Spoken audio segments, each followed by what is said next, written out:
of the Mind Flayer.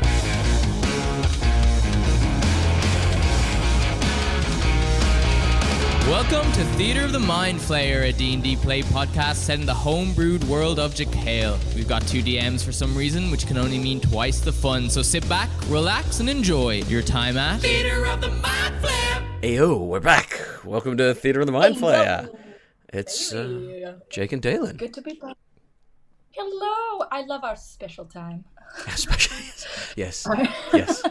Mommy and Daddy's special time, where they get to do a podcast and pretend to be other characters. They get to be little feral creatures. Yeah, when we get to therapize ourselves by being the little smoking thieves that we want to be in this life. You get to be the grubby little thief, and I get to be the dirty little flea-ridden frog that I want to be. I love it because it really does capture our personalities in such perfect ways. Yeah. What's going on? With anything you want to update the people about? The people, good people. Well, like I was saying, I was in Amsterdam for a few days. Oh, yes. That was so lovely. I mean, I don't think I'll ever get used to how cheap and easy it is to go fly to Europe. Yeah. Fly around Europe. It feels wrong. It feels like I'm getting away with something. Every single time. I'm like, are you sure? Should you not be charging me more money? Okay. All right. I'll take it. You're the only person that haggles up. I know, God. Although they did try and EasyJet tried to get me on my backpack. They were like, I think that might be a little too big. That looks like large carry-on. And if they catch you at the airport, then they're like, they'll charge you like £60, which is like 3 times what I paid for my ticket. So on principle, I'm like, no. But I literally had looked her in the eye and shoved it into the bin and shoved it all the way in without breaking eye contact because I was so hungover and so grumpy. As like a fuck you. She was like, okay, yeah, it's fine. And I was like, I think I went basically the night before. I went to my boss's bachelorette party, which was a giant country fair. Oh, right. Hilarious. Going to a country fair in England. Yeah. Everyone was in cowboy hats and trying to line dance. Fucking phenomenal.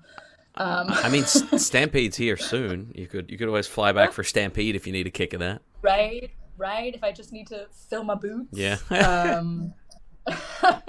But yes, we had a lot of fun, but I got home at midnight and then had to wake up at 4 to go catch my flight. And I woke up and I did the class. I felt like I was back in uni. I did the classic, woke up. I was like, I hate myself. Went to take a sip from my water bottle. Realized that I had used my water bottle to drink tequila out of. Oh no. So I went to take a sip and I was like, oh no, okay, all right, we're gonna make it, we're gonna be fine. That would be borderline, I would borderline vom right there with that, to be honest. Oh, it was very close. Yeah. When I tell you, it was very close. But made it to the train, made it on my flight, and then this poor flight attendant just, I was like, I'm not taking this shit today. Sorry lady, I'm getting my bag on this plane. Yeah. But made it to Amsterdam. Had a great time. Caught up with some one of my really old Vancouver friends. Ooh. So that was really lovely. Wait, what were they doing? Shout out to Hannah. What were they doing in Vancouver? In Amsterdam, holidaying as well in Amsterdam, or they live there, or what? Yes. Okay. Yeah. So my friend, she had done her exchange there, so lived there for a year, and then her little sister was there doing her exchange. Oh, right. So they wanted to go visit her, and I was like, well, that's perfect. Why don't I come down, and then we can all hang out. Right. And that way, then it was just a nice, it lined up. It was really great. We had an awesome Airbnb that had a really cute cat and was owned by a certified leather daddy. Oh, good. When, the decor, there were bondage rubber duckies in the bathroom. I was like, I love this guy. This is amazing. I never thought you could combine the two things. Bondage rubber duckies. Oh, yeah. Oh, you can. Oh, you can. When I tell you that I will send you a photo of the greatest garden statue you will ever see in your life. Oh, right. Just get excited. I don't know if it's PC enough to share on our social media. Yeah. But it's fun. It's fun. Okay. You've got can you like describe it broadly or vaguely? Two gentlemen in various states of dress, enjoying each other's company. Oh, very nice. In front of like, the funniest part of it was that it was in front of like a little like stone pagoda. Like it was like a very like Zen garden piece, and then like this lawn ornament, and I was like, this is the most amazing combination of things I've ever seen in my life. So yeah, had a great time. We had a lot of fun. I'd much rather that than like naked cherubs and shit in my garden. Oh yeah. You know? Oh yeah. Honestly, it was great. We were like, I love this. This guy's just like, yeah, this is how I live my life. That just reminds me of when I was doing building managing, and we'd go into one guy's apartment. So one woman's apartment would definitely had like a sex table and toys on the windowsill. There was one that had like toys suction cupped to the bathtub and the and the shower. In the shower. But the one that stood out was just a dude that had just like saturated image, like saturated color photographs of just dicks and assholes like around his apartment framed. Like they weren't they weren't paintings, they were definitely photographs. And they were just peppered around. I was like, oh, all right, interesting. All right, interesting, amazing. I wonder if he like collects maybe dick pics that he's been sent, and then he frames them. Yeah, maybe. Yeah. That's fun. You know what? I like that. I like here you go. You're like, all right, okay. Yeah. I know what you're all about. Great. Yeah. So have I come back with some decor ideas? Definitely. Do I need to like up my game? For sure. But we were like, man, we were all like, wow, this cat is so friendly, like so immediately friendly, and we were like, well, he's probably met a lot of people. Met a lot of people. Yeah. So, yeah. The maitre d', the maitre d' of the fuck dungeon. He's like, hello, nice to see you. Lovely to be able to see your face. Prophylactics are on the table to the left. Make yourself at Keys home. go on the bowl on the right. So that was our Amsterdam 10 out of 10. It was great. Well, that sounds wonderful. Yeah. But yeah, speaking of dungeons. On. Here we go. Yeah. Go on. Yeah, you're there. Shall we play some Dungeons and Dragons? Yay! Here's the thing. For this one, I don't even put the little. There's no little clip in between, like separating the two things. We just start playing.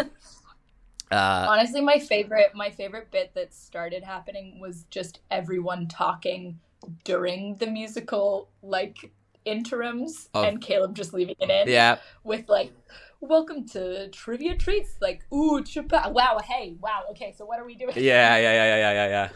There's one. I love that. Recently, because we're about to release. Well, it would have been released by now, but the start of like a Luke's one shots.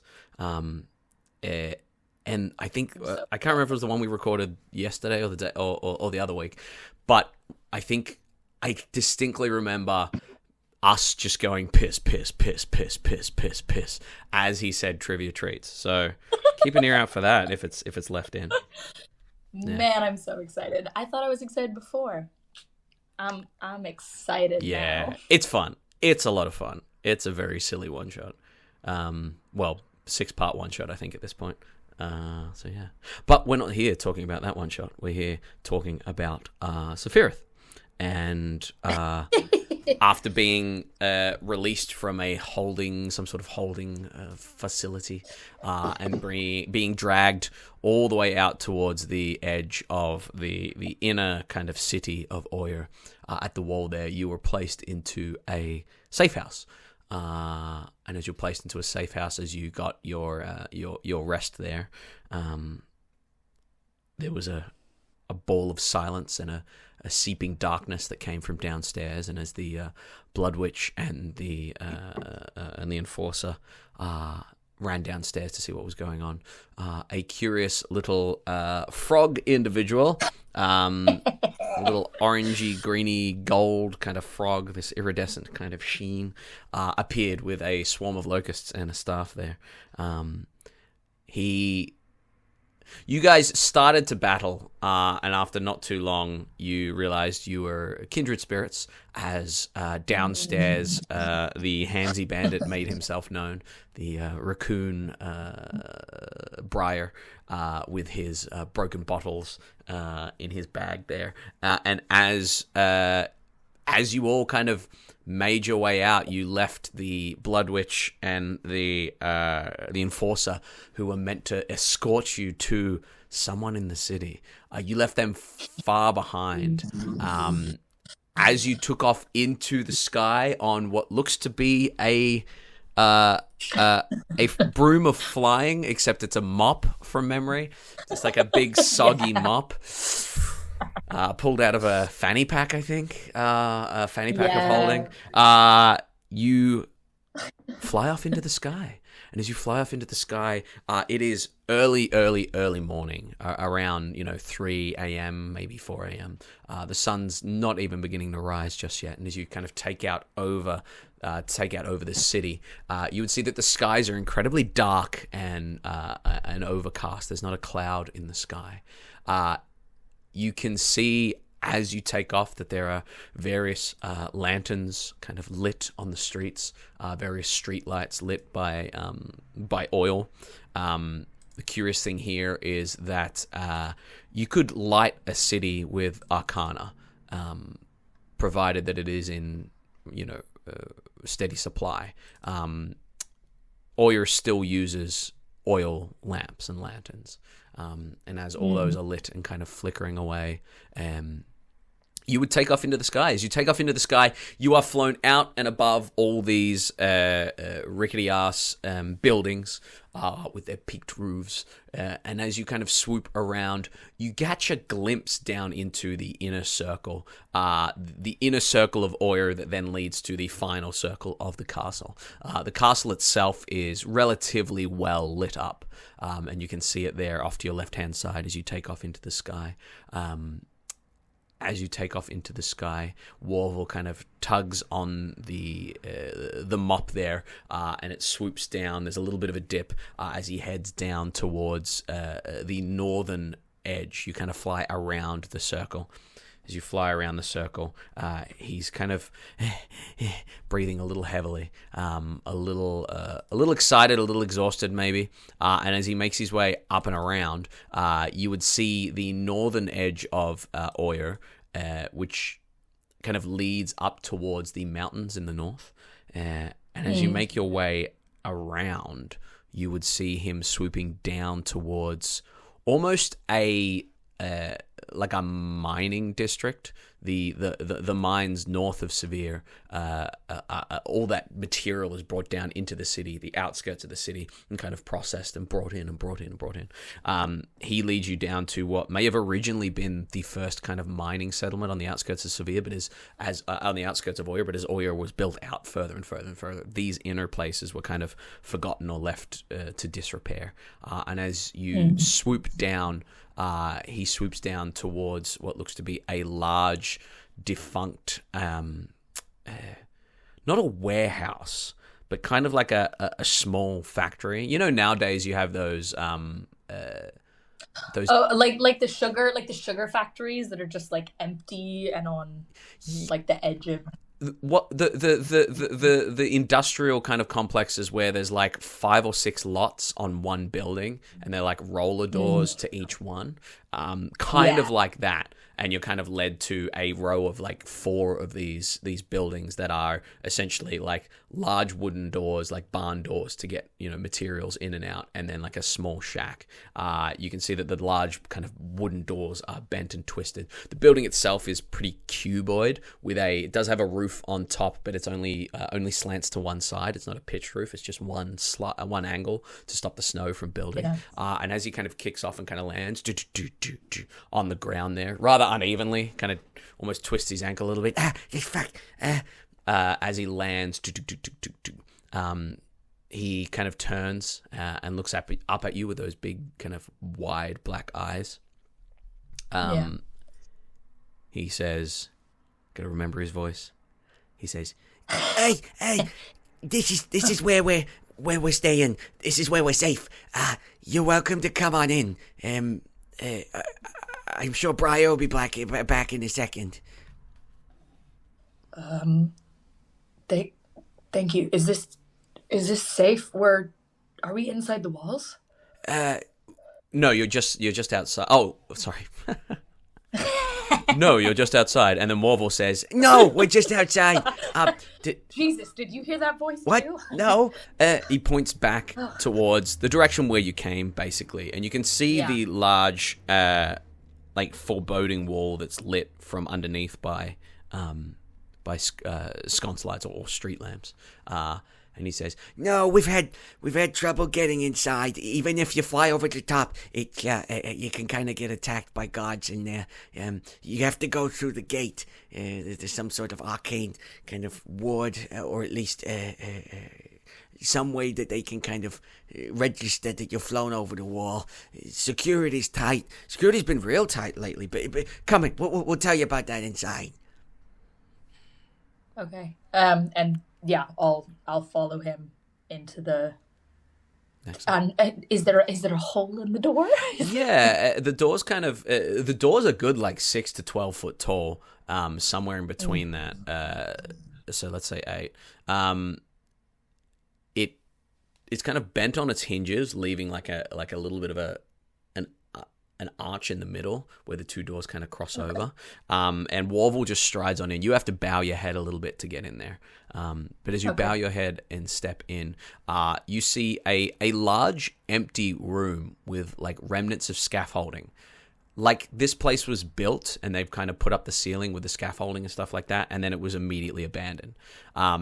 The scaffolding seems to have various kind of bits of clothing hung on it. You can see there's a large barrel, like iron barrel in the center of the room that you see the dull glow of fire kind of crackling from it. And as you step on in, you'll have to remind me, how did Briar make his way out? Briar jumped off the roof with his boots of flying. That's right.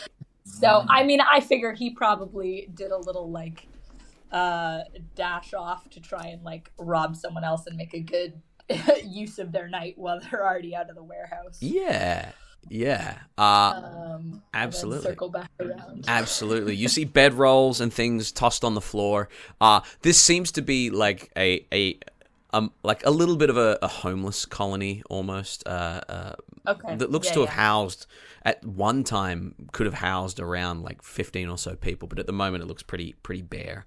And Warvel kind of trots on over, little wet slap of his feet on stone, just makes his way over to the scaffolding and kind of unclips his fanny pack and sits it there and kind of pops the mop back in there and kind of reaches up. As he reaches up and stretches his hands over his head, you see his little belly hanging out. He kind of looks across at you. He says, Oh, sorry. Make yourself at home. You're welcome to any of the luxuries we have here. And as soon as you're comfortable, as soon as Briar's back, I'd love to hear who you are and why you were getting held there from some pretty nasty people.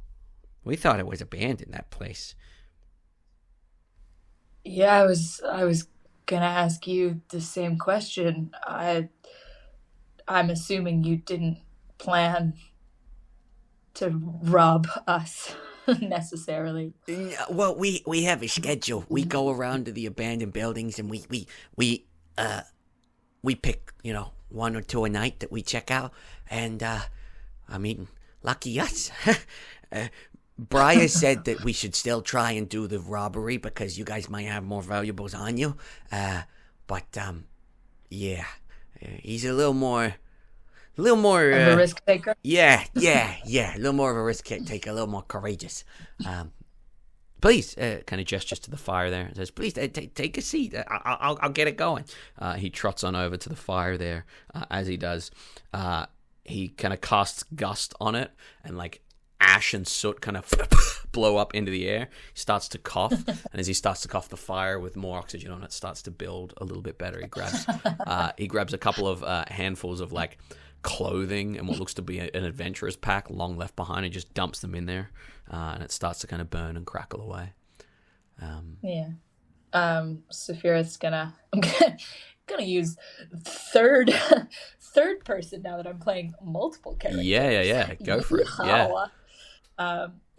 As I jump between, I feel like I always jump between whenever I'm playing. I'm like, Safirith. Yeah. I mean, whatever It's works okay. for you, really. It's a normal. But yeah, for me and my brain. Safirith's gonna kind of wander over, sit down next to the fire, kind of, put her meager belongings on the floor. And you don't have any food, do you? I hate to be so desperate, but I haven't eaten in a while.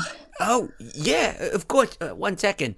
And you watch as he kind of looks into the fire and kind of goes, and dips his hand in there and starts like, and roots around in that adventurer's pack, and pulls out what looks to be like 2 tins that are like glowing hot now, and kind of drops them on the ground there, and pulls out a tray that seems to have like partially burnt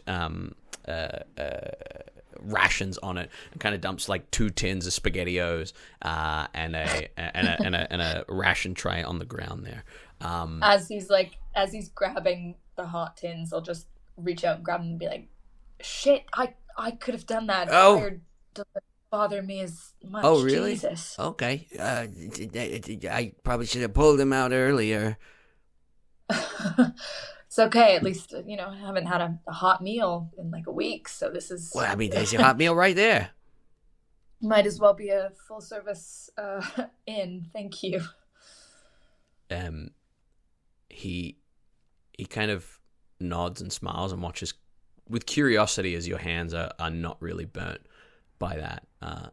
He kind of glances up at your horns, and as you kind of catch him looking, he glances away. It's okay. I don't mind it. I've never seen someone like you before. Really? Well, can't speak for everyone, but there used to be more of us in Oyer.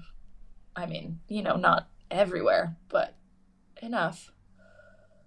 Well, I'm gonna go make sure everything's ready for the morning.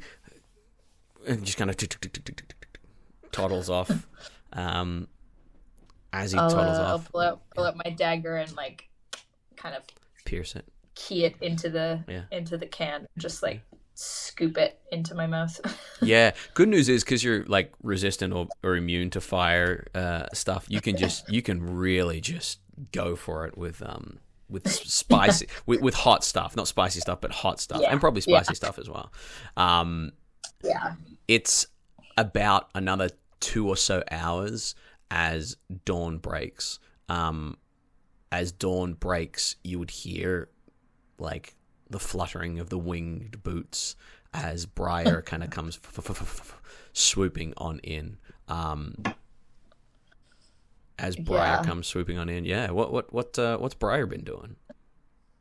I figured Briar went to one of the other abandoned warehouses, wealthy without trying to be like, all right, well, that job didn't go so great, so let's try and make the most of it and see what we can get stuffed in it, like stuffed into to restock his ale and have a cheeky little drink. Yeah. Excellent.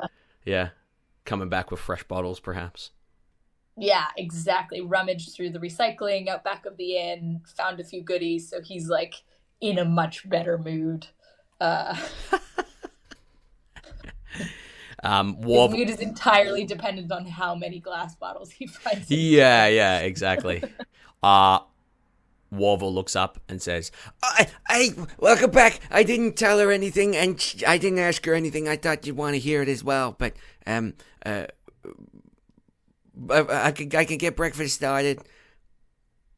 Yeah, that'd be great. Thanks. Okay. I managed to get into one of the old Jesus, where is this voice? It's like, it sounds like, it's a little bit like Larry David, like heavy smoker.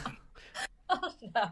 It's my brain is like, little guy who smoked 40 packs today. Where is it? There. It's more there. It's there. Yeah, I managed to get into one of the old brick buildings. Right. Yes, the brick buildings. We know the brick buildings. Yeah. Yeah. Where they built the bricks. Yes. But there was only found a few coins, but okay. Some decent bottles. So I'm restocked. Oh, good. Good. Yeah, I was. Man, that was a good fight. I was itching for one. Sometimes I just get a little bit raw, and I know. So thanks. What about you, stranger? You're.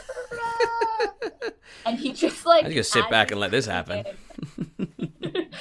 He comes right over and like sits next to Safirith and just no pause, just immediately starts paws on leg, like feeling her out as he's talking to her, and she like, hey, whoa, look, I appreciate you rescuing me, but what? Don't think that you can just. Oh no! Look, I can't really see very well. So this is I gotta know. This is how I feel. Yeah, sorry. I forget. People don't like to be touched. But you don't. Yeah, come here. Give me your face. He's short-sighted. He's short-sighted. He needs the feelies. It's purely for sensory stuff. It's science. She's like a little off put, but like leans down all the way down so he can like feel her face, and he just very quickly like runs his paws over her face and pauses on the horns. Yeah. Oh. I didn't realize. Yeah. Oh man, you got a tail too then? Is that what that means? And you just immediately see the little hands like No, Briar. No. That's not consent first. Consent. Warvel kind of trots on over and kind of hands clasped in front of him and says, May my friend Briar please touch your buttocks to check for a tail. Jesus, this is not the way I thought my day was gonna go. And Safirith just moves her tail and with her tail, like puts her tail into Briar's paws. And it was like, don't move all the way up. I hurt myself earlier. I'd really rather not. It's still a little sore from riding in a carriage for hours, but here's a tail. Both Briar and Warvel, are like gobsmacked, or at least like in Oyer, it's mostly humanoids and humans and stuff like that. You do get the occasional like high like noble dragonborn, or very rarely an elf because they're busy fighting. You not very many of you tieflings, and the only well-known tiefling is obviously Barris Rackhold. Yeah. And so I think I'm like, yeah, Saphira's used to curiosity. Like, I think she's charmed by the curiosity rather than the like immediate distrust Yeah, that yeah. she's used to encountering. That it's like, okay, this is kind of sweet. Like they're both nervous and excited, and yeah, she's a little freaked out, but weirdly charmed by our strange little guys. Yeah, our strange little guys. Warvel kind of turns to Briar and says, Perhaps now that you've met, I can't remember your name. Now that you've met the horny lady, maybe we could sit and discuss things as the sun rises. And you all kind of sit around the fire on these. Rather than sitting around the fire and talking across the fire, like you sit on a bedroll and they pull their bedrolls like right next to yours as they sit beside you. The fire crackling behind you, throwing shadows that dance across the wall there.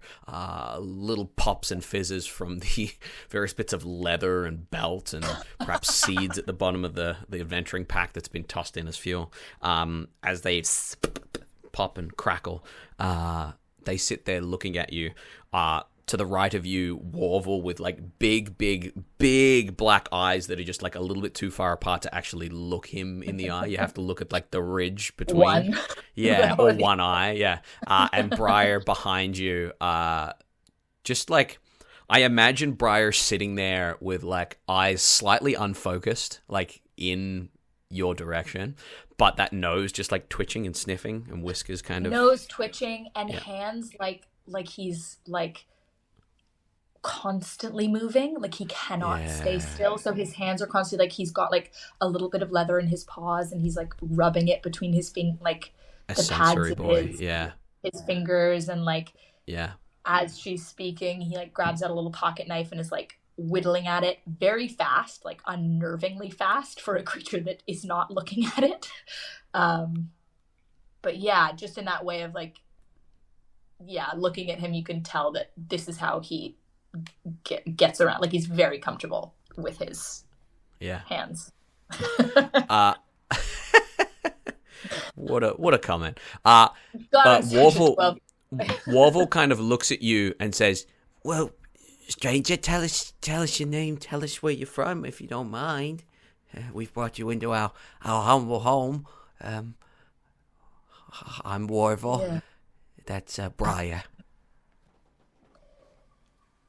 I'm Safirith. Thanks. I mean, thank you for getting me out of there. You really didn't have to. That was, I'll say it's not exactly what I expected to happen, but I'm glad not to be. No, it's our pleasure, right, Briar? You look like someone in need, and we don't much like those individuals that dress in the purple trim, the Queen's Guard, the Queen's Enforcers, that sort of thing. Yeah, let's just say I don't like establishment in general. So, outsiders, I tend to get along much better, and no offense, horny, but you seem like an outsider. Yeah. Yeah. Ironically, I'm actually originally from Severe. I'm from Oyer. Oh, well, when's the last time you were in Oyer? Years ago. It was a slightly different city then. Right. But actually, and she just looks around at their little warehouse. yeah. And kind of like remembers the inside of the abandoned theater where she lived with her brother and her friends. And it just kind of feels it all kind of coming back. Why? Well, I mean, things have probably definitely changed. I'm sure. Why'd you come back? Well, let's just say it wasn't really my choice. I was with a group of friends. I've been traveling for a long time. I needed to get away from home for many reasons, but someone wouldn't quite let me leave, and they sent the people you saw to come and fetch me. Oh, we saved you from being a prisoner. Yeah, yes. Oh, it's great. It's great. I mean, you don't want to be a prisoner nowadays. There's whispers that Queen Banrian's sending a lot of prisoners down to 12-point experimentations and stuff like that. Yeah, they were. She's also sending people down to the docks to help build or help set up a fleet to head to Bach. They sent an armed fleet a while ago, and now she's setting some sort of cruising fleet, or I don't know. There's whispers that she's heading there herself after the savages there were either, I think they're still fighting, or they've been conquered, or I'm not sure. She's going herself? I think so. There's something there that she really, really wants. As far as we can tell from the whispers we've heard around the city, she's sending people to 12-point for some reason, and then she's planning on heading there to Bach herself. Some sort of invasion or liberation.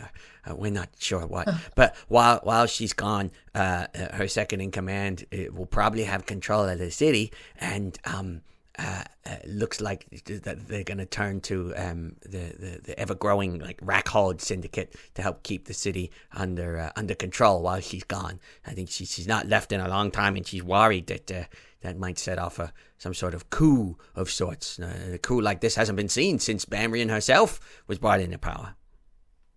Yeah,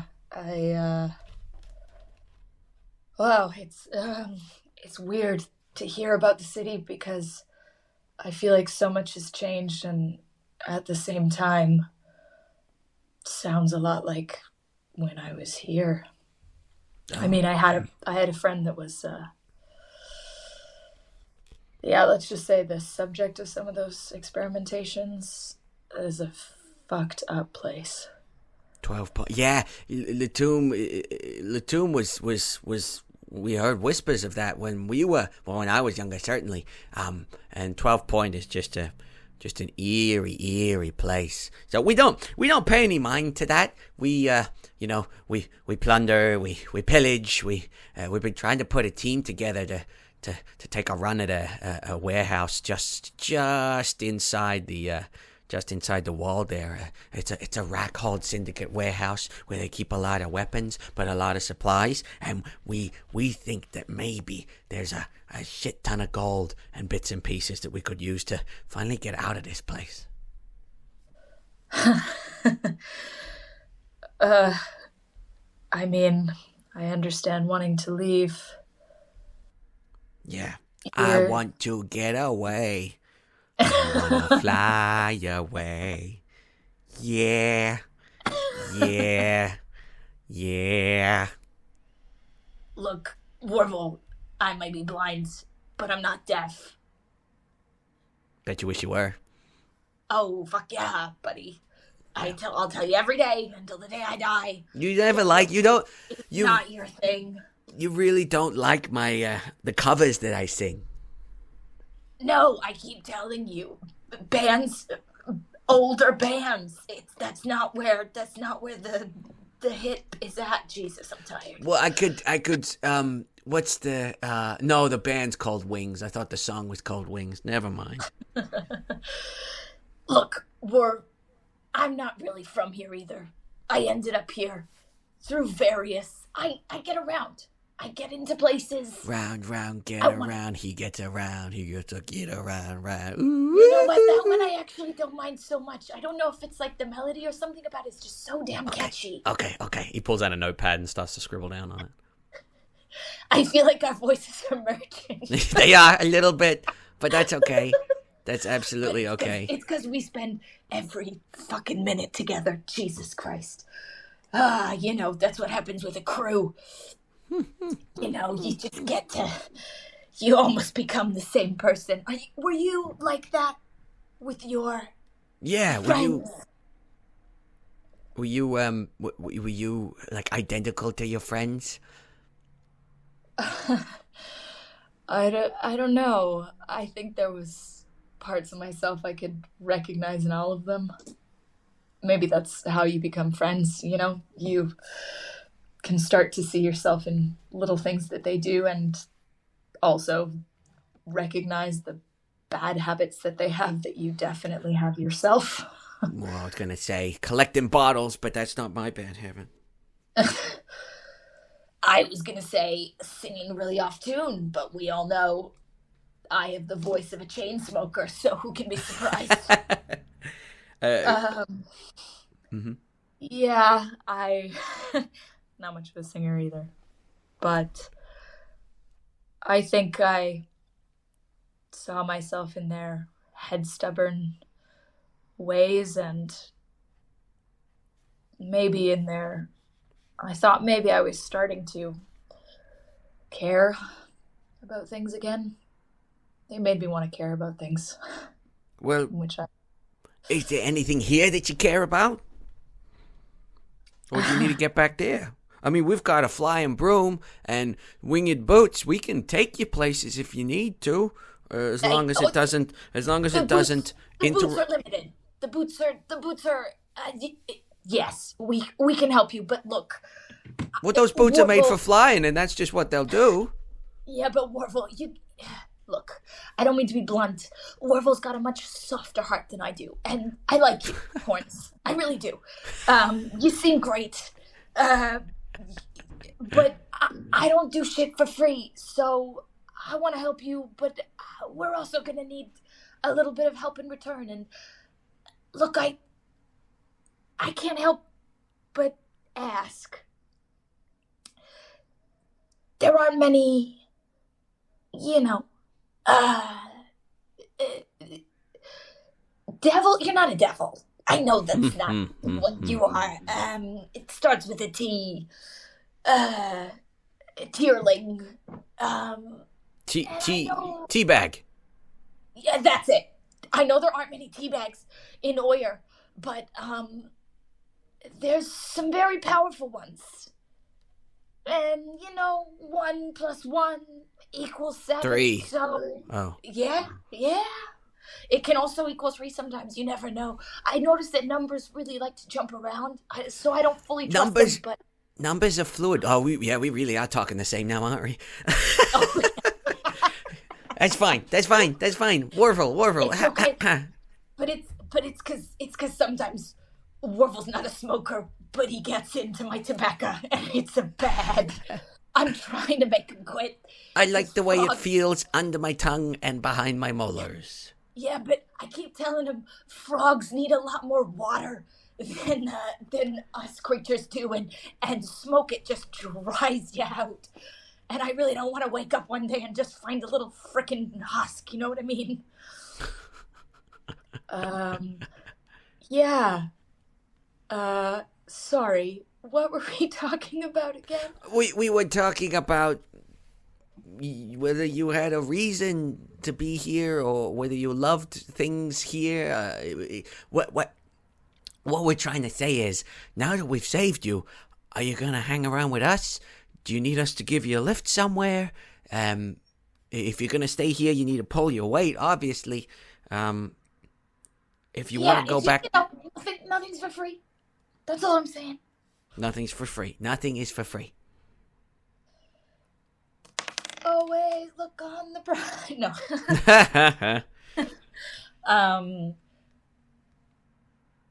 Yeah, I ran away from this city because I thought I had nothing left here. My whole family's dead. Or at least I thought they were. And then I was told that that might not be the case. So I need to get into the city. And I need to find out if that's true. And if it is, I need to get him out. So you might be my only chance. I mean, it sounds stupid, but I kind of let myself get kidnapped because I thought maybe they would take me right to where... Oh no, did we ruin that? We can take you back. We can take you back to them if you want. No, I think I'm happier. I don't know. I was going along with it because I thought maybe I would be able to get close and get to him, but I don't know that I'd be of any help if I was imprisoned there. I think that just seemed like the best possible plan, but... It sounds like a stupid plan, I'm gonna be honest with you. Yeah, but it was all I had. I hardly expected a little frog and a flying raccoon to waltz in. Have you seen frogs? I'm a big frog. Look, I'm measuring you against the only other amphibious creature that I've spent time with, so you're little. But oh wow, it must be big. I mean, you know. Bigger. Let's say his ego makes up for what his body possesses. Oh, isn't that always the case? Those with the biggest egos are compensating for something very, very small. Yeah, he's never gonna let me come back.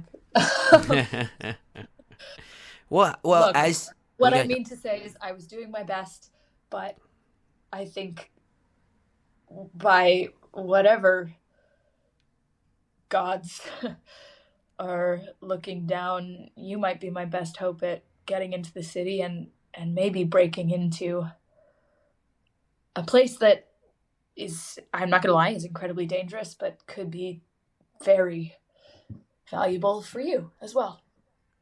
And look, I get it. I was a part of a crew once. I'm not expecting any favors. I'm not. I'll pay you. I'll pull my weight. I'll do everything I can to help you, as you've helped me. So they look at each other, and Warvel kind of nods and says, "Well, as Briar said, there's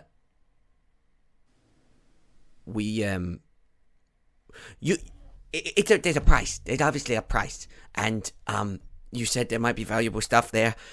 There's no guarantee of that. So, I mean, if we can find another crew member or two, or if you're powerful enough, maybe you help us hit this warehouse tomorrow night. We take the day to plan and relax. We hit the warehouse in the city tomorrow night, and from there we either take you straight in, since we're in the city already, and we go our separate ways."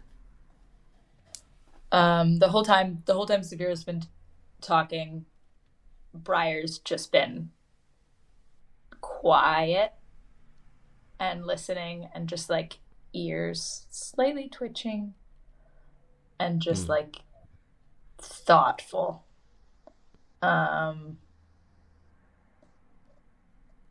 Like I said, what I was saying before, there aren't many of you horns.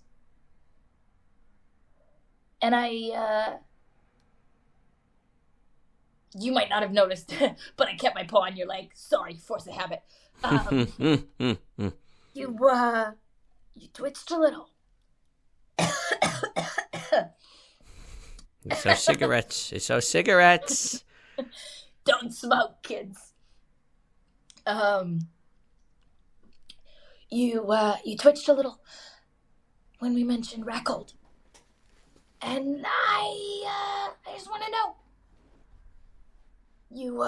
You connected with them?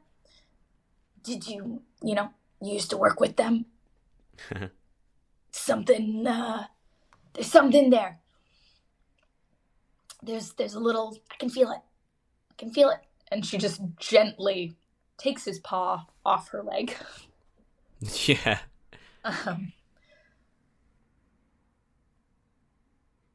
Look.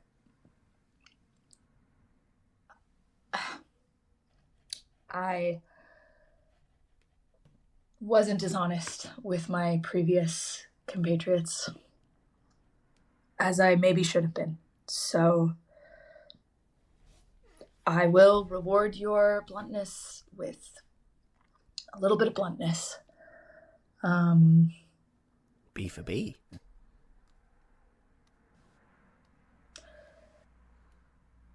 I can help you get into the Rackhold warehouse. Because I need to get into the Rackhold Manor.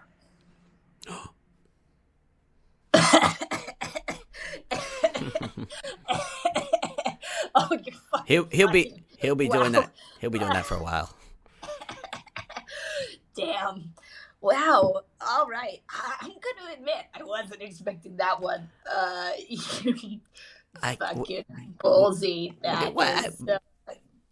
Briar, we're not going into the manor. We're going into the warehouse. This is not the manor. Is not something that we're interested in. I apologize. No. Hold on. She didn't finish. Why do you want to get into the manor? That is, that's not some low stakes poker. That is one below breaking into the castle. I mean, you must have a death wish or something. And to even think you'd have a chance of getting in there.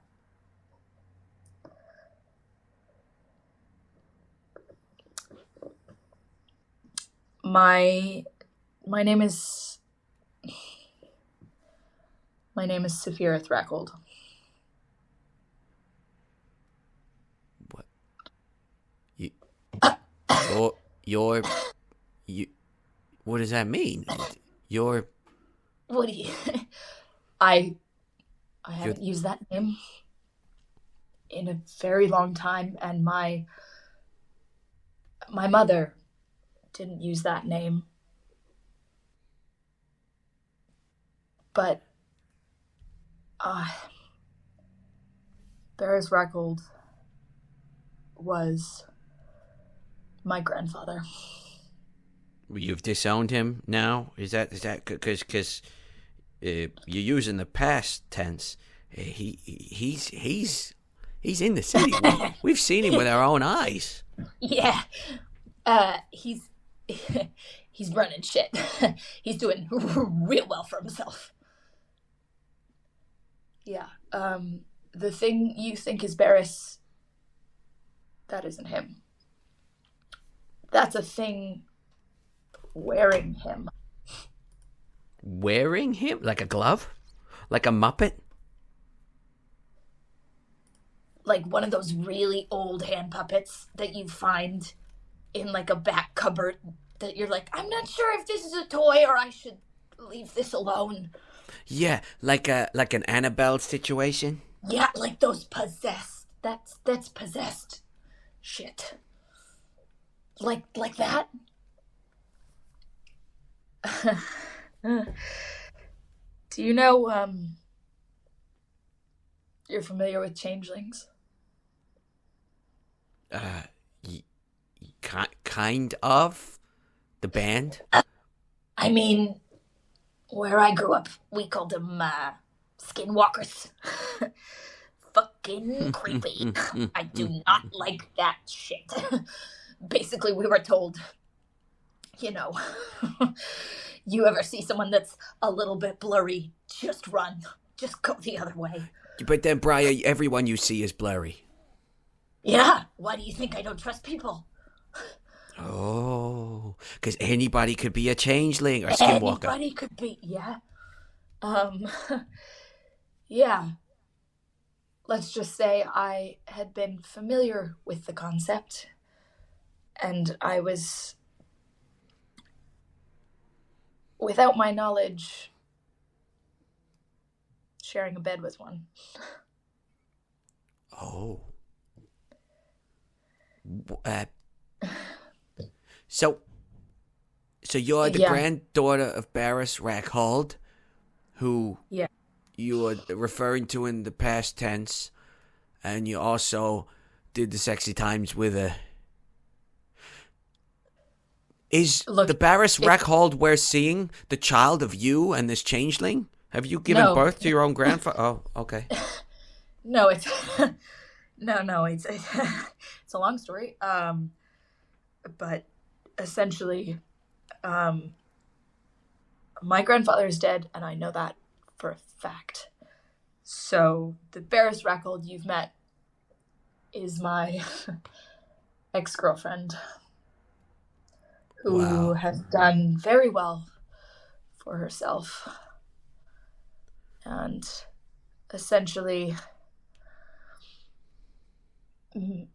made hay while the sun shone, and now runs a weapons depot for the Queen, who I'm not sure is aware of her existence or not, or whether she's agreed to it and is going along with it. And essentially she turned on us, and she joined our crew, and I trusted her, and she killed everyone. And I thought she had killed my brother as well. But someone else said that he's alive. And if there's any chance that he's alive, then I need to get him back, and I need to get him out of there. So you don't have to help me. Do you mind if I have a moment to speak with my friend here? Oh, please. I don't know why I'm feeling like I can tell you everything. I think maybe... Who are we going to tell, you know? Yeah, but yes, go. Have a moment. Briar, may I speak to you over by the trash heap in the corner? Yeah.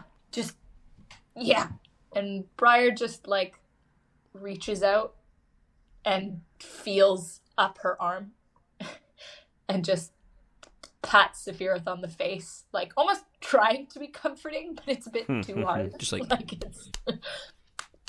Yeah. It's life's hard. We'll be right back. Life's hard. We'll be right back. And he goes into the corner. As you toddle over, as Briar and Warvel kind of toddle over to the trash heap in the corner, Safirith left on her own near the fire there, feeling the warmth but not being affected by it in this weird little empty place. What's going through Safirith's mind right now before we cut across to Briar and Warvel? Yeah, I think, again, she's imagining, she can't help but think of when she was last in the city and with their little crew, and, memories of, being in their little theater, and, the old tattered curtains, and her friends, and how they had all of their bedrolls all squished together, and she keeps thinking of her brother playing in the rafters, and it's just it's so familiar, and very painful to be in the space. And after already being so, like, it's just bringing up so much for her. And I think she's feeling like uncomfortable with how vulnerable she was, and realizing like, and also the like, fuck, okay, yeah, what is the plan? Like, I think that just keeps going over in her head. She's like, oh, I'm back here. And the thought of, can I do this? Yeah. Yeah. We cut across to Briar and Warvel. Warvel says, Listen, I recognize a damsel in distress when I see one. And this is a damsel in distress. I know. We need this warehouse gig, right? I'm terrified that we're going to get on this Rackhold's shit list. Especially if we're bringing his granddaughter or his her fuck buddy. I don't get it. But all I know is that she's powerful. She can help us with the warehouse. But maybe just that. Maybe just a warehouse and we let her go her way. We can't do the whole manor. But what if we could?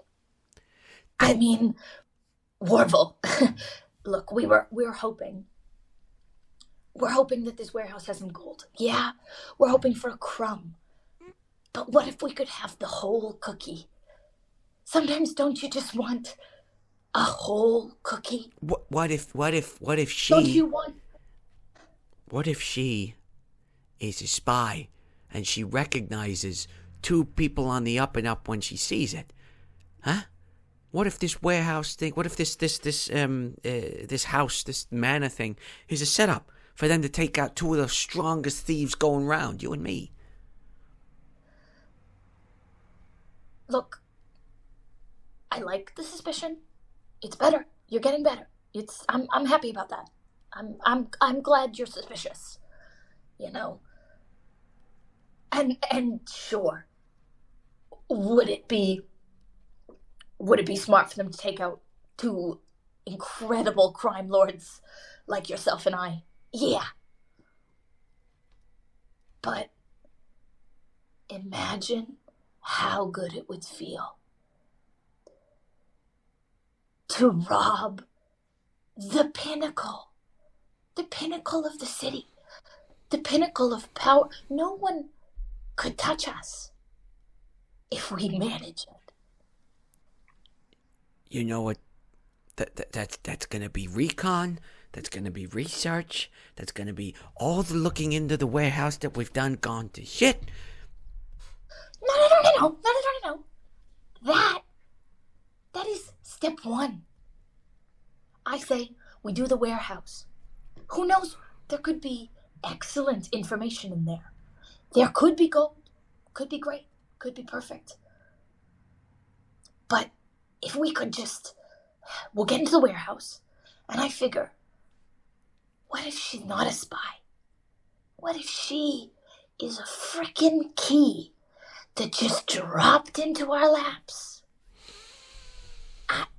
I'm not in the habit of throwing shit away. You know? You know me. I don't throw anything away. Yeah, Look at the corner. Look at the corner. Looks at the corner. I can't... Piles of shit there. Piles. Cans. Piles. All that sort of stuff. I'm gonna get you. You are gonna roll. We're gonna roll contested persuasion checks right now. Ooh, okay. Right. This is just to see whether Warvel is going along or whether he's reticent when this happens. Okay. Persuasion. As Briar. Yeah. That's a 14. 14. Okay. Briar looks at you, looks over at Safirith. Wait, you mean Warvel? Warvel, yep. Warvel looks over. Looks over at Safirith as well. Says, we do the warehouse, but I reserve the right to leave it at that. If anything goes wrong, or if she turns out to be, evil, untrustworthy. That's fine. Then we slit her throat. Easy. Okay, I didn't say No that. problem. No, I didn't say we slit her throat. No, because if we slit her... What? If we slit her... Look, sorry. Sometimes my old habits of problem solving come back, and you're making me a better person. That's And why... I thank you for it.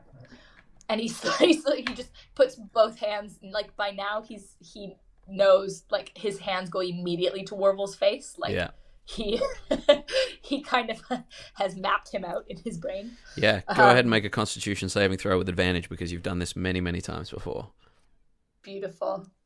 Con save. Yeah, well, all right, a 10. A 10? Okay. Oh, wait, with advantage. Hold on. Yeah. That is a... Okay, yeah, that's a 15. 15. Okay, 15's enough. Yeah, you feel the odd toxin on your friend's skin kind of seep through your fur, through your kind of pads on your hands. I gotta say, I don't love the stickiness, but man, the tingle's nice. Yeah, it's been a while since you've barked like a dog or jumped in the air or... I gotta remember to use my poison more often. It's such a great skill. Like, man, I wish I could touch someone and just be like, ooh, youch. But look, buddy. It's tough for intimacy. Oh, man. Yeah. I never even thought of that. Yeah. Wow. Yeah. We can talk about that more if you need. I'm sure that's something that people will want to hear at some point. Oh, of course. Content is content. You know? The Warvel and Briar like dating podcast or whatever. I find they like it when you bring them a lot of bottles. I rate dates on how many perfume bottles they have and how much they don't notice when I leave with them. Wait, so is a perfume bottle still a bottle that you'll use? Oh, I dump out the perfume? But I love the little, like, poof poof that the spritzer makes. Oh, man. It's the best. So any enclosed glass container is a quote-unquote bottle for you? Oh, yeah. I don't discriminate. I love bottles of all sizes. But it's like the feel. There's no feeling like it. And, like, man, when you smash someone's head in with a bottle, ooh. Safirith, you look across and you can see this emphatic gesturing from the two of them, having like, some sort of smashing in a head. Yeah, exactly. At this point, can you roll a D100 for me? Yeah, of course I can. 57. 57.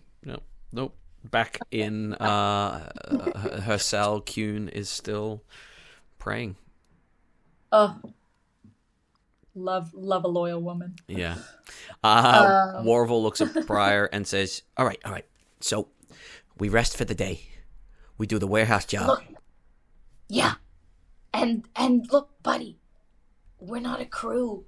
If everyone can't make their own decisions, I'd never make you do anything. That's why we teamed up in the first place, and we help each other out. And I know I'm a loose bottle, so I get it. We might want different things, and I'd never make you. I'd never force you. All I'm asking is that you think about the possibilities. Just mull. Just think about it. Well, I'm in for the warehouse job. We put this much effort into it. There's no turning back. But I'll see how I feel.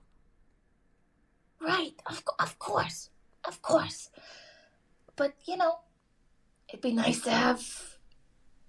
Yeah, I won't put I won't put my eyes before my paws. We'll see how we go. We'll figure it out. We'll do the job. Play you're it right. We're gonna by ear. Yeah, and just like does a little sticky pat on his face. Excellent. You both turn back to the fire and kind of trot towards Safirith there. All right. The crew jury is out. You help us do the warehouse. We'll see what information we can gather from the warehouse. and then we may or may not help you break into the manor. That's still out. Jury's still decided. And I'm not gonna lie, you have to sweeten the deal a little bit more for us. We might need a little bit more convincing to take that level of risk. But yeah, we're in. We're in. And he just holds out his still kind of sticky hand. Yeah.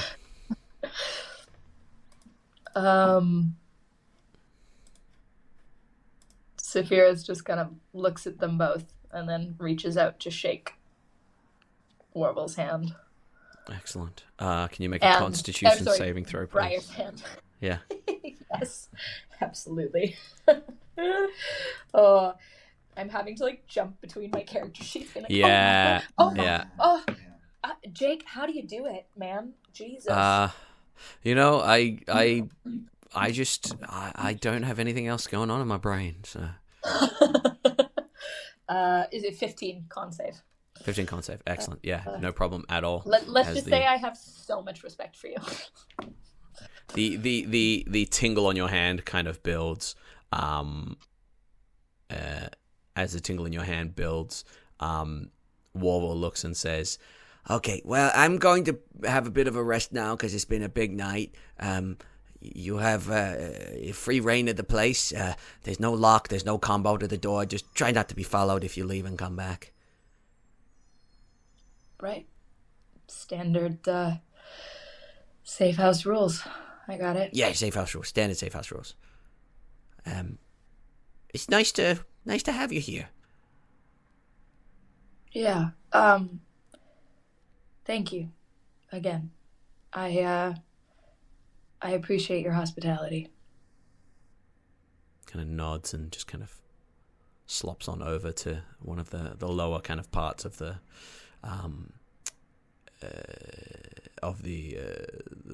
what's the fucking called? What's The fucking well, the what? The scaffolding. The scaffolding. Yeah. Scaffolding. Yeah. Yeah. I hand it over to Safirith to see what she's doing as you've kind of taken a long rest and then had a bit of a battle, and then whatever you would like to do over the next little while. Yeah, I mean, I think she'll kind of go back, sit down. Is it okay if I take one of these bedrolls? I don't want to take anyone else's bed. Yeah, for sure. Help yourself. That one with the paw prints and the little wood shavings all over it is mine. So, but feel free to claim anywhere else. I don't really sleep much. It doesn't do well for my nerves. So, yeah, I don't sleep at all. Wow.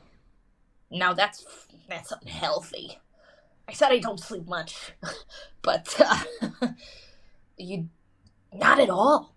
Some of us do sleep and would appreciate a little bit of quiet, Sorry. a little bit of shush.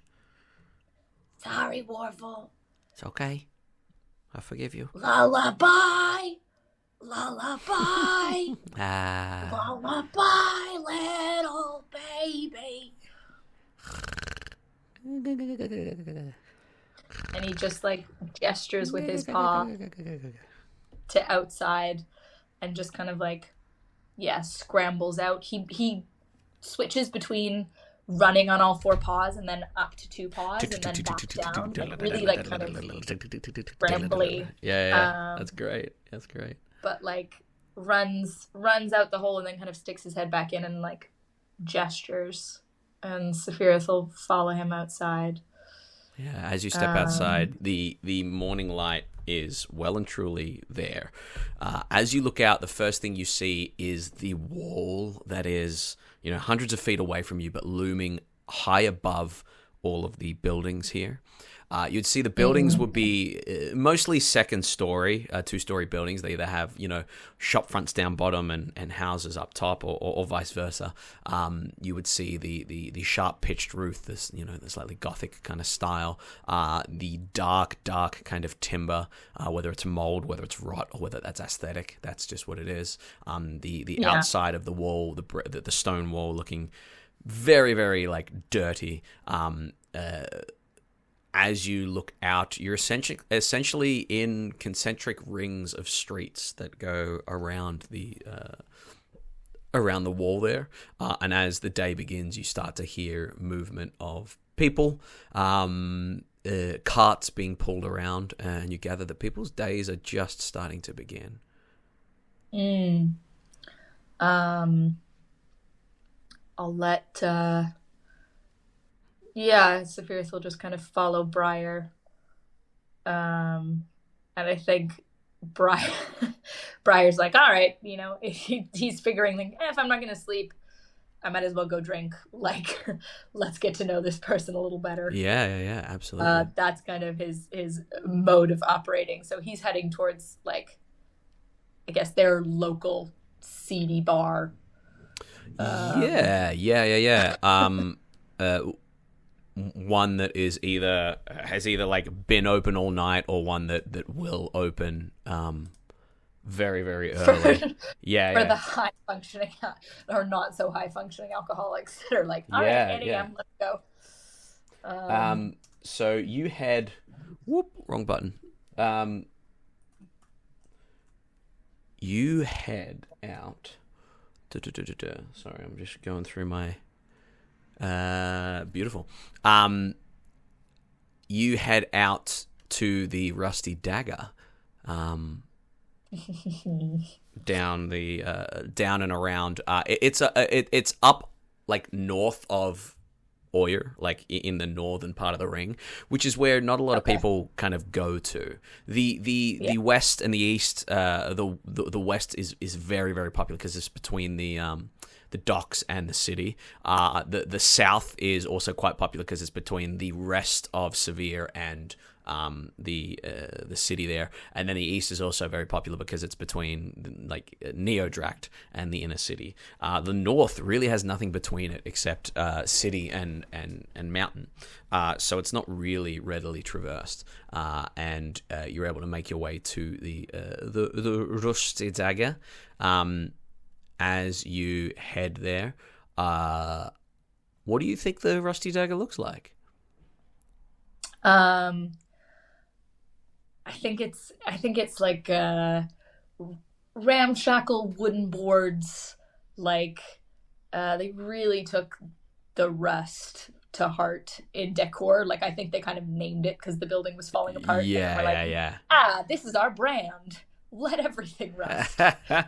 So it's got like a hanging sign that's like orange. Yeah. And at one point, had the name. The name's gone. Right. It used to look like a dagger. It doesn't really look like a dagger anymore. It just looks like a line across the sign. Yeah. But yeah, Briar just no hesitation, just like turned, like he's walked this path many a time before. Yeah. And just walks in. Excellent. As you walk in, as the door kind of swings open, you would see in this slightly, lowered ceiling kind of establishment, Safirith, that it is incredibly dark in here simply because of the morning light. But as the day goes on, you gather that some of the skylights or holes in the roof would kind of shine in and fill the place. You can see that there is a dwarf behind the bar.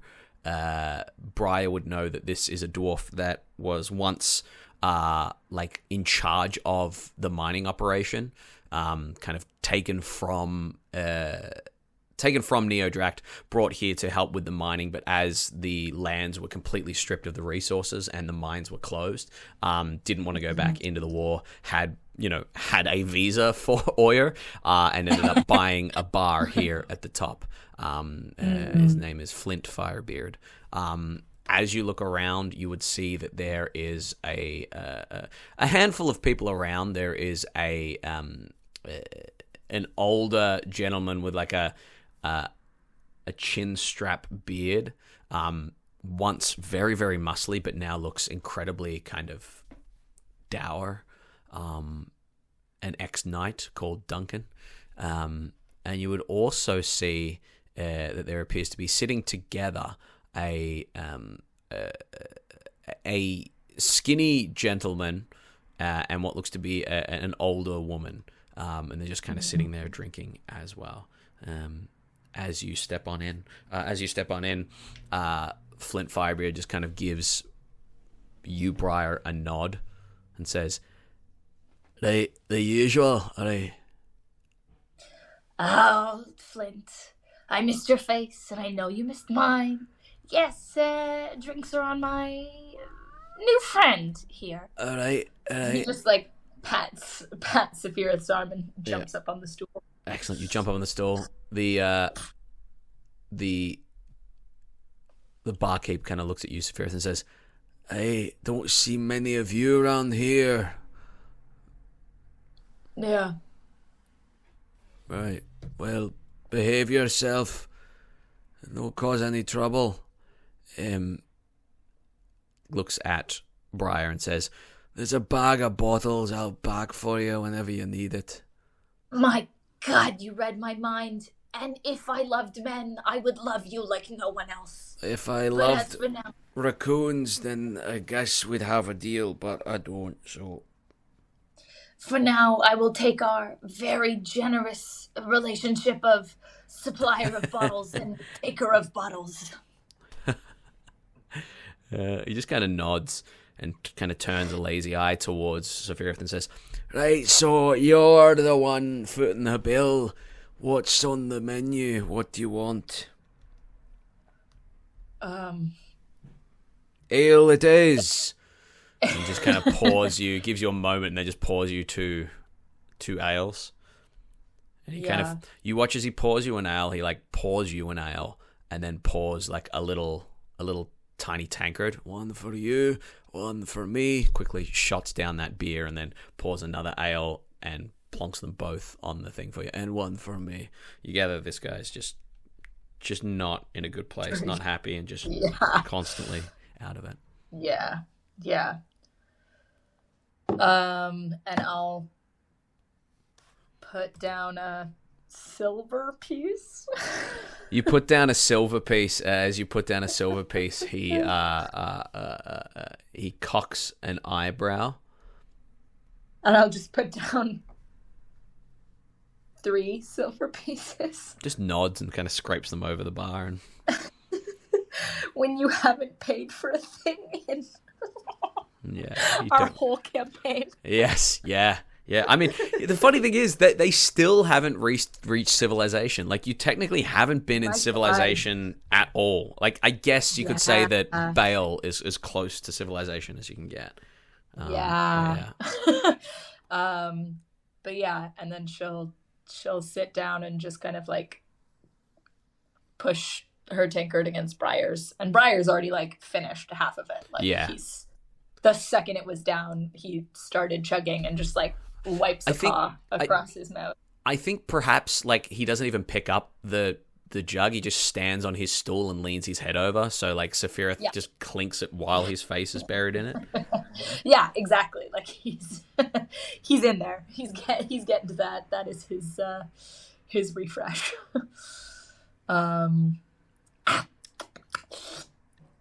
My God, nectar of the gods. All right, come on, Horny. The rest of the story. I did tell you the rest of the story. If anything, I think it's your turn to give me a little bit back. Me? Oh. I have no backstory. I didn't think of a backstory because I thought I was just a one-shot character. Oh, no. I'm not fully fleshed out, but all right. I'll give it a go. as you play hot seat with yourself. As Briar warbles a little bit and tries to struggles to remember his backstory, the bartender looks up, Flint looks up, and just kind of nods as the doors to the tavern open. And we'll come back next time to see who that is and what's been going on with Briar as we come closer to an assault on a Rackhold warehouse.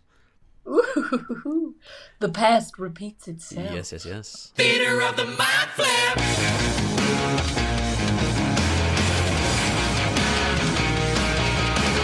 Thank you for listening to Theater of the Mind Flayer. If you like what you heard, give us a like, give us a review, rate us 5 stars.